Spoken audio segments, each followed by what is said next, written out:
Just put your hands up as high as you can now. Now stretch and put them up a little bit higher. Right? Every single one of you has managed to stretch a little bit further on that second occasion than I just asked you to.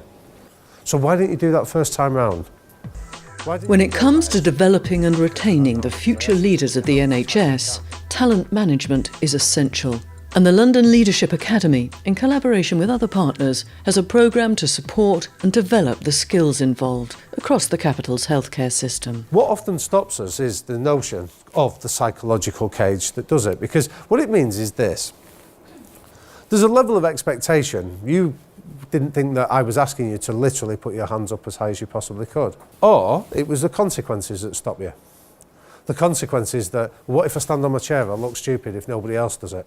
So often, if you're in an environment where people have fairly low expectations of you, you will live down to them. Similarly, if you have high expectations, you will live up to them. So there's some great work by a psychologist called Robert Rosenthal. Robert Rosenthal said that a certain percentage of students were born with what he called the golden seed of talent. And to prove this, he started working with a class of 30 children. In the class of 30 that he identified, he picked out 5 children that possessed the golden seed according to his psychometric test. But when he finally finished the study, the 5 children he's identified outstripped and outperformed the other 25 children on every possible measure you could want. When Rosenthal finally came to present his information, he stood in front of the group of academics and declared, "I've made the whole thing up." He said, "There is no such thing as a golden seed of talent, and there is no psychometric test that can do it." For the last 12 months, I haven't been studying those kids. They've been peripheral to my intentions. The only thing that had changed in that environment over the 12-month period was the expectation level that those teachers had about those 5 specific kids. The definition of talent shouldn't be too narrow. It's almost challenge the expectations from their leaders and their organisation of how do we define talent.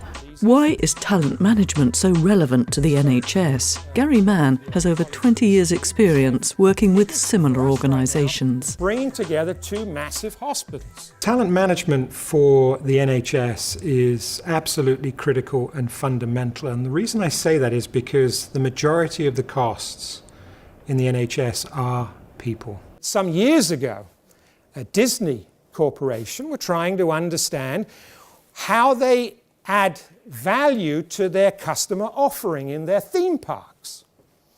And of course, you assume that the most important people in the theme park are your character actors and actresses, so the Mickey Mouses and the Donald Ducks and so on and so forth.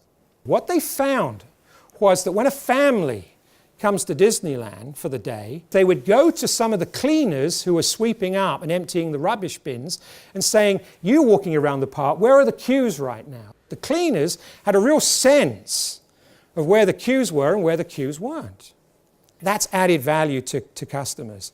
And so what they found was that what was obvious in terms of value creation was not the roles in their organizations that were actually the value-creating roles. The London Leadership Academy Talent Management Programme provides individuals, organisations and wider healthcare systems opportunities to network, share and learn from talent management best practice to enable organisations old and new to develop and implement talent management, to help to recruit and retain the appropriate staff and to maximise their potential, to support appropriate participants on high-potential programmes which will lead to well-populated talent pools, and to support the development of aspiring and future leaders and reduce the recruitment lag in critical roles.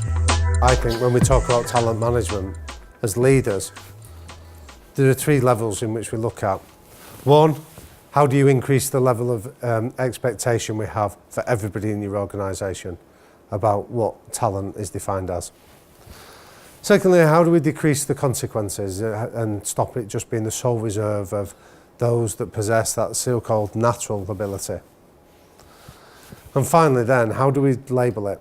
How do we label talent? Do we talk about it as potential? Because if we can look at those 3 areas, and hopefully you get the opportunity to do that today, you can start to wield a real effect and a real change when it comes to how it's perceived within your own organisation. For more information about the programme, go to www.londonleadershipacademy.nhs.uk.